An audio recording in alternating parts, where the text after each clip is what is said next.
السلام عليكم، اهلا وسهلا بكم، مرحبا بكم معايا في فيديو جديد على قناه سعاد تيفي. كنتمنى هذا الفيديو يلقاكم في كامل الصحه والعافيه ان شاء الله. اليوم غادي نقترح عليكم ملفي سهله مهله مرقه لذيذه بكريمه رائعه جدا. كنتمنى من كل قلبي انكم تتبعوا معايا هذا الفيديو، تعرفوا على المكونات وطريقه التحضير. فبسم الله على بركة الله. غادي نحتاجو الدقيق. بالنسبه للدقيق انا غادي نستعمل الكميه ديال العجين مضوبله. بالنسبه اذا بغيتو تخرجوا جوج ملفيات، يعني ما شاء الله جوج بلاطويات، غادي تستعملوا هذا القياس اللي غادي نعطيكم. في حاله بغيتو تستعملوا غير بلاطو واحد ديال الملفي، غادي تستعملوا غير نصف المقدار ديال العجين. فهنا وضعت 800 غرام ديال الدقيق، وضعت معلقه ديال الملح، غادي نوضع 4 المعالق صغارين ديال زيت نباتي،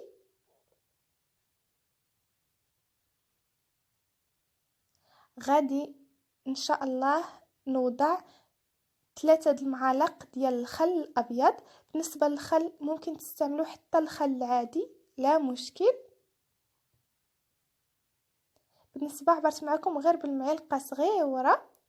غادي نوضع معلقه صغيره ديال العسل اللي ممكن تعوضوها بمعلقه ديال السكر. غادي نجمع العجين ديالي بالماء البارد. بالنسبه للماء من الصنبور، والعجين ديالي تقريبا جمعته هكاك بواحد نصف لتر ديال الماء.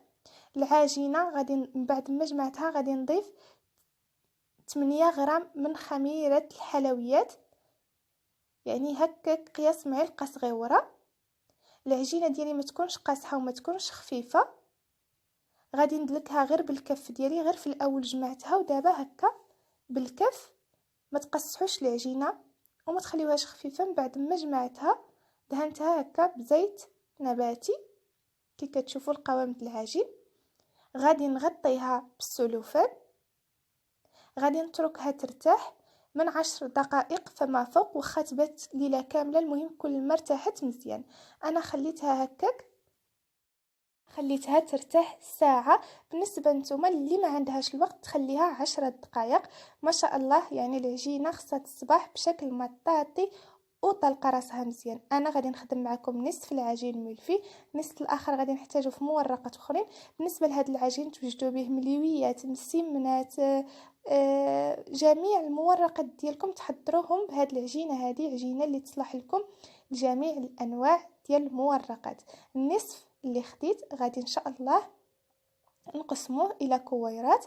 بالنسبه غادي تخرجوا العدد زوجي، ما يكونش فردي. بالنسبه انا هنا غادي ندير 5 د الكويرات، غادي ديروا 4 5 6 يعني هكاك، يعني العدد يكون مضوبل. بعد ما قطعت كنت كنقطع بيدي ناشفه العجينه ما كتلتصق ما والو، عاد كندهنهم بالزيت. غادي نغطيهم بالسلوفان، غادي نخليهم يرتاحوا على ما نوجدوا واحد الكريمه اللي غادي نديرو في هذا الملفي ديالنا، كتجي ممتازه جدا. غادي نحتاجو فيها قشور الحامض.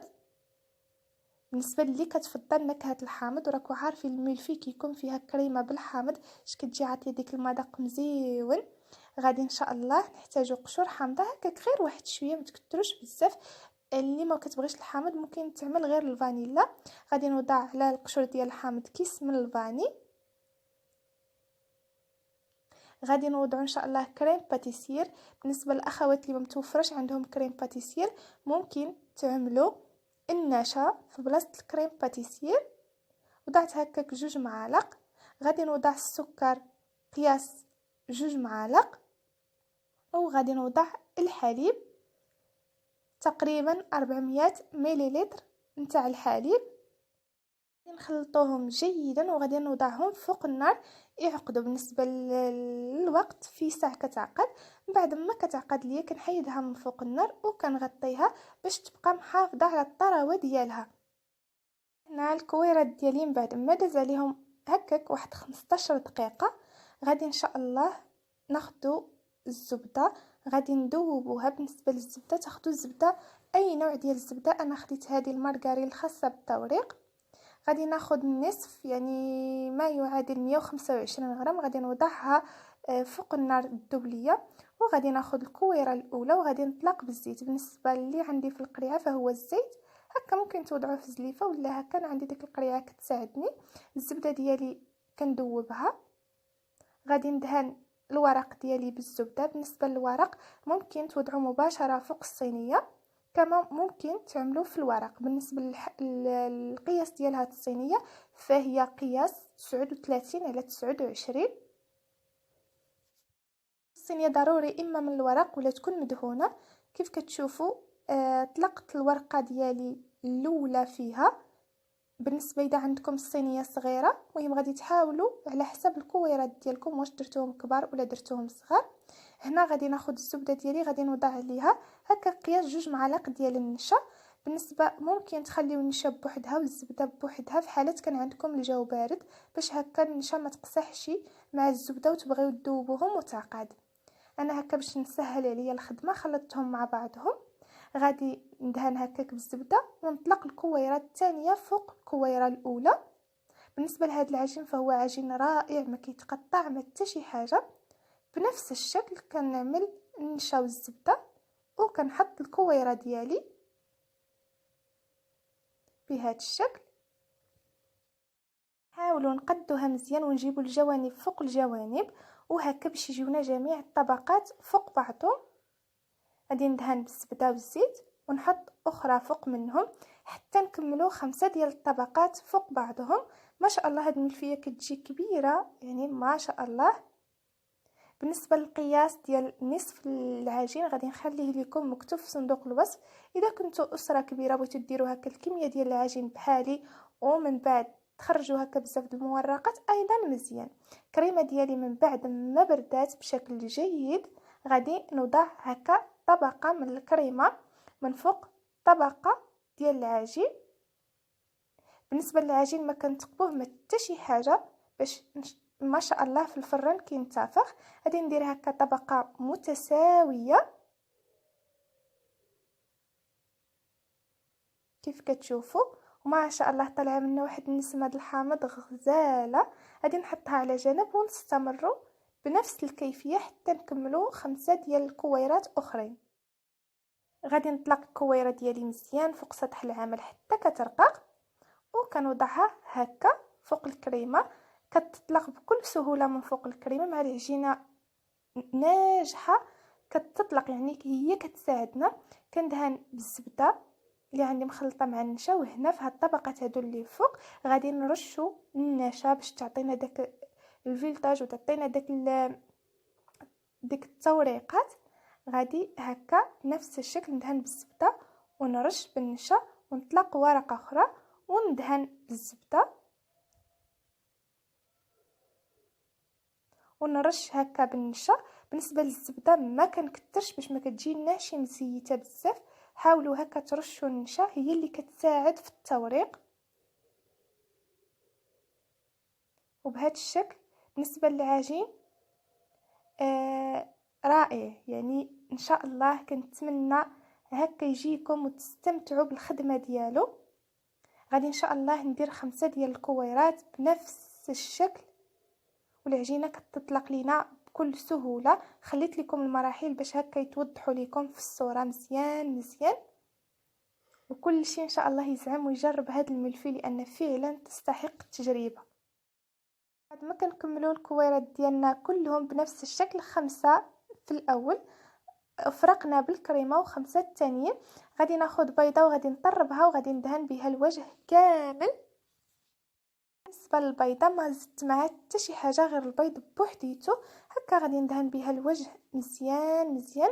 غادي تاخذوا هنا السكين اولا الزيزوار اللي كان. بالنسبه للزيزوار ضروري تعقموها جيدا وغادي تحيدوا من الملفي ديالكم هكا. غادي تراسيو بواحد الشكل ديال سنتيم بهذا الشكل باش ان شاء الله من بعد ما كتخرج من الفران كنحيدوا هاد الزوائد وكتبقى لنا الملفي ديالنا مقاده بشكل مزيان مزيان. تجي مطراسيه والجوانب يجيو باينين فيهم التوريقات، حيت اذا خرجناها من الفران عاد قطعنا داك الجوانب غادي تكون مقرمشه بزاف وغادي تخسر لينا. غادي ناخذ الزيزوار ديالي او تاخذوا سكين وغادي تقسموا بهذا الشكل بالنسبه على حسب الحجم ديال الملفي وكيف نتوما بغيتو تقسموها. بالنسبه انا حاولت نقسم هكا، قسمت 6 وغادي نقسم هكا في النصف. غادي تجيني 12 ملفيه ما شاء الله بحجم كبير. غادي ندخلها للفران اللي مسخن من قبل. غادي ندخلها للفران وغادي نخلي الدرجه ديال الفرن عاليه بالنسبه للفران ديال الغاز، شعله من التحت على نار مرتفعه حتى كتحمر من الجوانب وما شاء الله تتورق. عاد كنحمرها من الوجه وكنخرجها. ضروري ومؤكد درجه الفرن تكون عاليه باش هكا في ساعه كيتورق لنا الملفي ديالنا وما كيقصحش، في ساعه داك الزبده كتذوب وكتعطي داك التوريقات. هنا من بعد ما خرجت من الفرن غادي نحيد داك الزوائد العجين باش ما شاء الله كيبقى لنا الملفي ديالنا مقاد ومن داك الشيء. ان شاء الله كنتمنى يكون واضح لكم. كيجيو مرقين حتى هاد الجوانب كيف كتشوفوا كيجيو مرقين، حتى هذوك ما غاديش نضيعوا فيهم، ولكن هكا كيبقى لنا الملفي ديالنا مقاد وزوين. غادي ندهن هنا الوجه بالعسل اولا دهنوه بالناباج، التزيين دائما كيبقى اختياري. هكا واحد الدهينه اللي خفيفه بالعسل.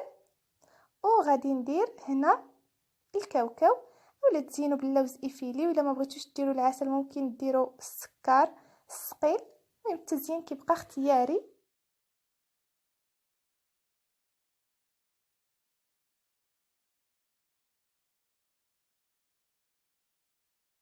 نقسمهم معكم باش تشوفوا كي كيجيو روعه روعه يا سلام.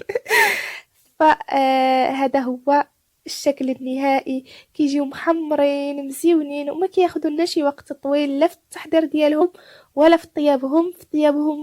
في ساعه كيطيبوا وهكا كيجيو باينين التوريقات.